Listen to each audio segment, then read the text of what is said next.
I want to talk about holding space for rage. I want to open up a conversation about anger and why it matters for women to give ourselves room to feel angry towards men. Because a lot of us don't give ourselves the opportunity to feel our feelings in full. We suppress our feelings, we sympathize with men, and we direct our anger inwards when really what we should be doing is having a system of self regulation in place. And what we could benefit more from is putting men in their place. I believe that the reason why a lot of women are scared to accommodate their rage is because once you start, when are you going to stop? How will you stop? How do you even know where that pain is coming from? Who are you going to take it out on? So that's why I am passionate about self regulation. And that is why a lot of the time on this podcast, I speak about not crying in front of men about how awful they're treating you. Because that puts you in a worse position with men. Self regulation matters because self regulation is when instead of crying in front of a guy about how badly he's treating you, you instead find a way to process your feelings in full for as long as you need to in your own safe space. So that can mean crying on your own, away from his view, away from his awareness. It can mean confiding in your group chat. It can mean having a friend or a therapist that you speak to before you come to him. Because for me, right, I'm a fire sign. I'm a Sagittarius. I am a very fiery woman. So if I was to express my emotions of rage in the moment that it comes in, I will do extensive damage. So as I've gotten older, I've had to learn to not be as reactive. And what makes me better at not being reactive is having regulation at hand. So what I mean by regulation is if you're someone who is like on the spectrum of being neurodiverse, then sometimes things can make you feel dysregulated. Feeling dysregulated is basically when your brain gets jolted out of alignment. So you can feel really irritated out of nowhere, or you can just feel a bit like the thing that you're trying to do, you just can't cognitively succeed at it. Like it's just something is just out of line. So a way to regulate yourself could be like when you're feeling anxious, you can just like tap yourself or like count how many circles you can find in the room, how many things can you spot that are yellow. It can also be things like just like physically removing yourself from the space and just like going to go breathe somewhere, going for a walk, putting your headphones on noise cancelling mode and just listening to a song on repeat for a while to just regulate yourself. That's what I do when I feel dysregulated. Men are a huge source of dysregulation for you. Whether you are on the spectrum of neurodivergence or not, men can emotionally dysregulate you because oftentimes women put so much stock into men, emotional stock into men, that the risk and the loss is usually very high when things go wrong. And things very often go wrong with men. Men are literally more unstable than Bitcoin. If we're still having that stock conversation. So you need to have your outlets. When we're talking about self-regulation, you need to have your release outlets. One of the more obvious ways of holding space for rage, which I'm yet to try and I really want to try. So if someone wants to gift me this experience, I am very receptive and open. I would love to try a rage room. A rage room is where you are given safety equipment to wear and you are basically given access to a room full of machinery, equipment that has been broken already and is of no use, and you are able to smash it, kick it, hit it with a weapon, just like physically release your rage. I need that. I would love that. Because right now, the closest I've got to experiencing a rage room is consensually beating up men who have nicely asked me to do so. And usually my way of beating them up is actually with a whip. But again, I have to really reiterate that is when they have consensually and clearly asked me to do so in a very polite manner. Especially if they got some cash for me as well. But jokes aside, I don't think enough women give themselves room to be angry. And do you know what happens when you suppress emotions in the body? It forms cancer. Cortisol is created in the body. It is a stress hormone, cortisol. Cortisol is created in the body when you're stressed, and stress can come from repressed emotions, especially anger or hurt. Cortisol can also be produced when you're not speaking up for yourself and you're just swallowing your emotions and you're just letting it sit in your body, but it never leaves. It's the equivalent of not being able to sweat. Like you just seal all your sweat glands, but that heat still exists in your body, but it's not going anywhere. That is a similar effect of having an excess of cortisol in the body, the stress hormone. It develops into cancer. Men literally make women sick, especially depending on the level of abuse that's involved, the level of patriarchy that's being exerted, and that varies depending on what country you're living in, what laws exist to protect and support you as a woman, and what men are granted the room to get away with. So a lot of women, that's why a lot of women who are in mental institutions for ill mental health, many of them are there because of a man, whether it's extensive abuse from that man or a man like out of nowhere just leaving them. Like men can unearth heaps of trauma in a woman's life, and this is why I am an advocate for women holding space for their rage. And there are different ways to hold space for your rage. For some women, holding space for rage means getting your revenge. And that's usually my approach. But what I feel is revenge doesn't always even come across that way or isn't always received that way by men. For me, revenge is more of an ethos than an action. So the way that I talk about men, my dealings with men, the way that I discuss maneuvering the world of dating men on this podcast is from a very revenge-based place.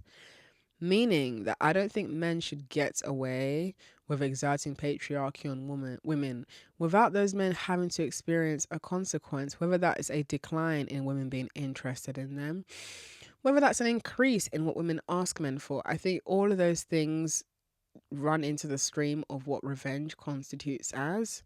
And some people might argue that what I would call revenge isn't even touching the tip of what revenge should be. And I'm open to that. I'm okay with that. And, I've gotten my revenge in other ways with men, whether that's a man approaching me in the street out of nowhere, asking if he could be my friend, and I just say no and I walk off. That to me feels like revenge because it feels a little bit liberating to be able to just reject a man who wanted to sleep with me and was pretending to want to be my friend. Or sometimes revenge is taking a man's money and giving him nothing in return.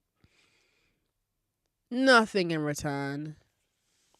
Other times revenge is cutting a man off. And once in a while, like I touched on earlier, revenge is actually like physical impact on a man who has asked for it very politely and consensually and very clearly made it obvious that he values me whipping him. um, I think a lot of women over sympathize with men. And I've touched on this in the past on this podcast. There was an episode where I was saying that women are too forgiving of men, and I still stand by that. A lot of women over sympathize with men. Men do not over sympathize with women, though, because if men over sympathize with women, the world would look very different, wouldn't it? So the people that you're over sympathizing with, you need to sometimes pause and ask yourself, does that person hold that same sympathy for you? And if no, why not? Because I think women are way too nice to men, and it's costing them. You're way too nice to men, and it's costing you. Because a lot of people are like, yeah, but I'm just such a genuine, pure soul. I don't want to step outside of being a genuine, pure soul. Why should I be mean to men? That feels horrible. What about men's mental health? Well, do you think men are sitting there creating panels and discussions to discuss the ways that they can better accommodate women's mental health when they're stalking us and assaulting us and judging us and shaming us and putting us into debt and cheating on us and putting babies inside us and leaving us? Do you think men are going to sit down in unison as a collective and form a framework on how they're going to destroy patriarchy? Or do you think men are going to continue to make excuses as to why they need a little bit more time? And because I'm having a hard time too as a man, patriarchy affects me too. Well, it's clearly not affecting you enough, because if it was affecting you so much, you would create a solution for it. Just like how men got to a stage with experiencing erectile dysfunction that it was so much of a problem that they created a solution for it. Enter Viagra. Which, by the way, I only just recently learned that Viagra, initially in its early iteration, was supposed to be a painkiller for women who have periods. But then somewhere along the line, they discovered in its chemical composition that Viagra can actually revive men's boners. So they stopped the research at that point, and Viagra became a product for men when it was initially created to help women with their periods. So do you see why I don't feel sorry for men? Do you see why I don't wake up every day wondering how I can make life easier for men? Do you see why I always grant myself as much space as I need to feel the disdain and disappointment I feel towards men? Anger is a vital emotion for liberation. I'm going to repeat that. Anger is a vital emotion for liberation. A revolution cannot be marketable. You cannot resist a system of power and oppression without disappointing the people who uphold that system of power and oppression. So while you're trying to shoehorn men into your liberation process, you are holding yourself back, because you do not see men shoehorning you into their liberation, which we now know as patriarchy. You do not see men sitting down on the internet venting and protesting about why women are not being like, you're not gonna see men sitting around protesting about why women are not being given more permission to be full expansive human beings who are devoid of judgment. You're not gonna see men sitting around debating and initiating for laws that will grant women more power in society. You're not going to see men sitting around campaigning for women to have more positions of power. You're not going to see that, because men benefit when women have less power, just like how men benefit when you suppress your anger. So I'm going back to my point of anger is vital for liberation.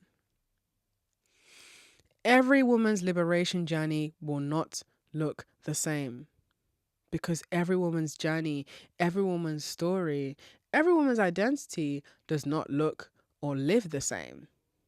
But your anger is valid, And you need to validate that anger in some way. And sometimes men are going to have to bear the brunt of it. And guess what? They will be fine. Because no matter what inconvenience they feel as a result of them experiencing the consequences of their actions, which involve them being negligent and selfish, it is not going to compare to patriarchy. No matter how inconvenienced a man feels by the idea of women being liberated enough to not want to sleep with them, that man is still not going to leave his house in fear that a woman's going to kidnap him and touch his tits. That man is not going to live in fear that if he wanted to get his car fixed, he's going to get taken advantage of by a mechanic who's going to charge him 3 times the rate for what his car servicing needs, because the mechanic has realized that he's a woman and that mechanic assumes the woman doesn't know anything about her car. That's why most times when you need a mechanic to look at your car, you need to get you a guy friend who knows a bit about cars, or a guy who can just have a guy voice to speak on the phone, because that man's going to take advantage of you if that man is a mechanic or if that mechanic is a man. Men benefit. Men benefit from a world where women are the collateral damage. An oppressor's intention is always going to be to convince the oppressed person that their oppression is their fault. That's how men have been getting by all this time. And that's why I feel no type of way about having this podcast. There are not enough podcasts out there that look and sound like mine, and there's a reason why that is. And I'll tell you the reason.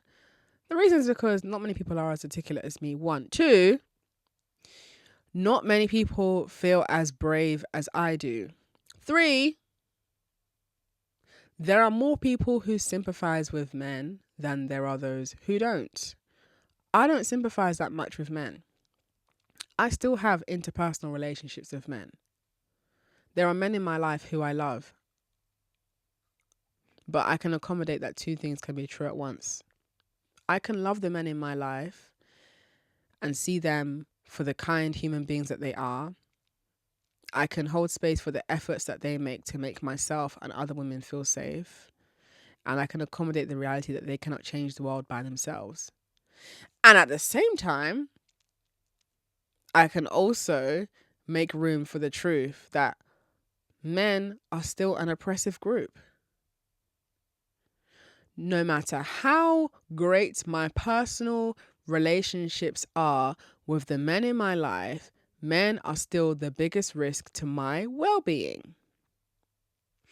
No matter how much I love the men in my personal life, I still hold resentment towards men because of the reputation that they have created for themselves in the lives of women who live on the planet with me and those who are no longer here. I am not scared of the men in my life who I love and who I know love me, but I am also scared of men as a collective group, because I don't know which one of y'all is going to try and kill me, and there is no way to be able to guess. So 2 things can be true at once. And when you are someone who is holding space for your anger, it does not mean that your only perspective and lens through which you view the world is, I hate men and men are bad and men are the reason why everything is going wrong for me. Those ideas matter, those feelings matter, but you can accommodate them just as much as you can accommodate the reality that it is possible for me to be loved by men. There are men in my life who I see greatness in. I am capable of being loved by a man and I'm capable of loving men. But I'm still disappointed in men. You can do both. You can do both. You do not have to be trapped in the binary of it all. You do not have to go down the lane of only being angry. Because remember, cortisol, watch your cortisol levels, babe. You do not want to develop cancer, okay? Like, anger doesn't mean that that's going to be the only emotion you feel. Anger should actually inspire you. We need heat to survive on this planet. And anger can be likened to heat. Fire is another way that anger is visually represented. But we also need fire to be able to cook food. We also need fire to be able to create warmth. We also need fire to be able to create light so we can see. So in the same way, we also need anger to be able to love. Because when you are angry, sometimes you are angry that someone didn't get the love they deserved. And you can use that anger to motivate you to create the love that you believe that you should be seeing in this world. So whether that anger encourages you to create more loving environments for the women in your life, whether that anger encourages you to raise sons who will adore women, whether that anger encourages you to create work that will raise the awareness of other women so that they can love themselves enough to not just also feel angry, but to feel liberated and validated in their emotions. Anger is not a bad emotion. I don't think any emotion is bad. I don't even think lust is bad. That's what I've always said, yeah. I don't even think it's a bad thing if a man wants to sleep with me. I don't think it's a bad thing if a man's lusting after me. It's about how he goes about those feelings. And even if you go through a period where you are angry towards men, you are allowed to have that because patriarchy is angry at women all the time. We don't get a break from patriarchy. They be angry at us for having tits. So much so that they censor us on the internet. They be angry at us for not showing them our tits. So much so that they physically assault us and force us to. They be angry at us for feeding babies with our tits. So much so that they shame us in public for breastfeeding. They be angry at us for having thoughts. They be angry at us for not having enough. You just can't win. So it's not about winning. It's about creating a reality where you get what you need out of this world. So you need to decide what you need from men. I don't think love should be the only thing that you decide you need from men. I think you need to develop community outside of men.